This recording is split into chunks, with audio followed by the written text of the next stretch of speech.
প্রিয় শিক্ষার্থী বন্ধুরা, আজকে আমি তোমাদের সাথে দশম শ্রেণীর ওয়েল্ডিং অ্যান্ড ফেব্রিকেশন 2 দ্বিতীয় পত্রের অ্যাসাইনমেন্ট সমাধানটি দিচ্ছি। প্রিয় শিক্ষার্থী বন্ধুরা, তোমাদের একটি কথা বলে রাখি, সেটি হচ্ছে যে পরবর্তী সপ্তাহের এই বিষয়ের অ্যাসাইনমেন্টটি তোমরা সবার আগে পেয়ে যাবে যদি এই ভিডিওতে বেশি পরিমাণে লাইক আসে।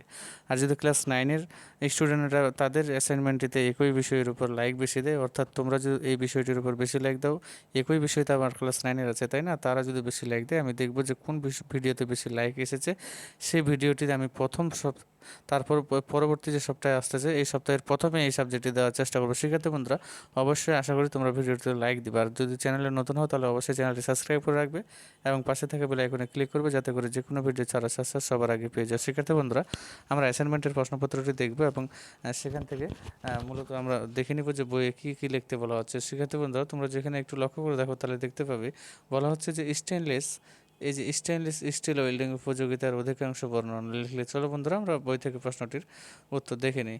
শিক্ষার্থী বন্ধুরা, তোমরা যদি আবার বইয়ের এখানে আসো এবং দেখো তাহলে এখান থেকে স্পষ্ট করে দেখতে পাবা যে স্টেনলেসের উপযোগিতা এখানে আমরা দেখতে পাচ্ছি। তো তোমরা এখান থেকে এটুকু সুন্দর করে তোমাদের খাতায় উপস্থাপন করবে, ঠিক আছে বন্ধুরা।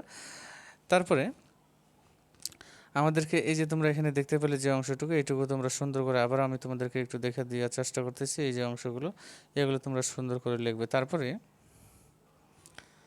এই যে বন্ধুরা তোমরা এখানে দেখতে পাচ্ছ এই অংশটুকু কিন্তু তোমরা লিখবে, তাহলে এখানে যথাসম্ভব এবং ভালোভাবে কিন্তু বর্ণনাটাই আমাদের এখানে ক্লিয়ার হবে, ঠিক আছে বন্ধুরা। যেটুকু দেখিয়ে দিলাম অবশ্যই তোমরা সুন্দর করে তোমাদের খাতায় লিখবে।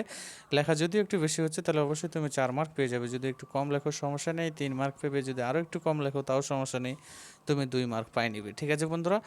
আর কমানো যাবে না, হলে 1 মার্ক পাবা। তো প্রিয় শিক্ষার্থী বন্ধুরা, তোমরা যেভাবে দেখিয়ে দিলাম ঠিক সেভাবে লেখার চেষ্টা করবে, অবশ্যই ভালোভাবে লেখার চেষ্টা করবে, হাতের লেখা ভালো করবে। শিক্ষার্থী বন্ধুরা, চলো এবার আমরা তার পরবর্তী স্টেপটি দেখে আসার চেষ্টা করি। শিক্ষার্থী বন্ধুরা, তোমরা যদি এখানে লক্ষ্য করে দেখো তাহলে আমরা কিন্তু 2 নাম্বার স্টেপে দেখতে পাচ্ছি যে স্টেনলেস ওয়েল্ডিংয়ের প্রকারে বিবেচ্য বিষয়সমূহ ধারাবাহিকভাবে লিখলে। তো চলো শিক্ষার্থী বন্ধুরা, এই উত্তরটি আমরা বই থেকে দেখে নেওয়ার চেষ্টা করি। আমি যেভাবে দেখিয়ে দিব তোমরা ঠিক সেভাবে তোমাদের খাতায় লিখবে। হেডলাইন নিয়ে অনেকগুলো ব্যাপার তোমাদের মাথায় হয়তো কাজ করতেছে যে হেডলাইন কী লাগবে। হেডলাইনগুলো তোমরা লিখে নিবা। অ্যাসাইনমেন্টে দেখো লক্ষ্য করে যে ওখানে সংকেত দেওয়া আছে, আমি এর পরবর্তীতে তোমাদের দেখিয়ে দিচ্ছি সংকেত দেওয়া আছে, ওই সংকেতটাই তোমাদের মূলত হেডলাইন হিসাবে কাজ করবে। তো প্রিয় শিক্ষার্থী বন্ধুরা, তোমরা হয়তো এখানে দেখতে পাচ্ছ যে আমরা যে বিষয়টি অ্যাসাইনমেন্টে দেখলাম যে প্রকালে বিবেচ্য বিষয়সমূহ, তো বিবেচ্য বিষয়সমূহ আমরা এখান থেকে লিখতে শুরু করব, ঠিক আছে বন্ধুরা। এই যে তোমরা এখানে দেখতে পাচ্ছ একটা।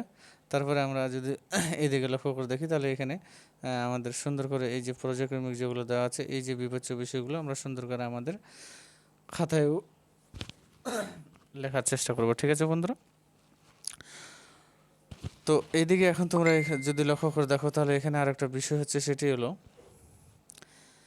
যে বিষয়গুলো আমরা উপরে দেখলাম সেটি এই যে তোমাদের একটু দেখিয়ে দিই যে জোরের সঠিক ডিজাইন বাছাইকরণ। তো এখানে তোমরা দেখবে কিন্তু জোরের সঠিক ডিজাইন বাছাইকরণ, তো এগুলোও কিন্তু তোমাদেরকে বর্ণনার খাতিরে লিখতে হবে, ঠিক আছে বন্ধুরা। লেখা লাগবেই, কোনো উপায় নেই। তবে তুমি একটু সংযোজন বিয়োজন করতে পারো, সম্পূর্ণ কথাগুলোকে 2-1 লাইনে শর্ট করে নিতে পারো তোমার মতো করে, তবে কিন্তু লিখতে হবে যেহেতু আমাদেরকে ধারাবাহিকভাবে বর্ণনা করতে বলা হয়েছে। তো প্রিয় শিক্ষার্থী বন্ধুরা, তোমরা এগুলো সবগুলো লিখবা, তবে সংযোজন বিয়োজন তোমার কাছে, তুমি চাইলে আরও যেভাবে ইচ্ছা লিখতে পারো, সমস্যা নেই, কিন্তু কথা যাতে একটাই থেকে লাইনটা ছোট হোক, সমস্যা নেই। তো শিক্ষার্থী বন্ধুরা, এইখান থেকে তোমরা লেখার চেষ্টা করবে। চলো আমরা তৃতীয় স্টেপটি দেখে নেওয়ার চেষ্টা করি। শিক্ষার্থী বন্ধুরা, তোমরা যে এখানে লক্ষ্য করে দেখো, তো আমরা কিন্তু এখানে স্পষ্ট দেখতে পাবো যে স্টেনলেস স্টিলের ওয়েল্ডিংয়ের প্রকারে প্রতিবন্ধকতার বর্ণনা লিখলে। শিক্ষার্থী বন্ধুরা, এটি আমাদের লাস্ট স্টেপ। চলো এখান থেকে এইটুকুর উত্তর দেখে নেওয়ার চেষ্টা করি।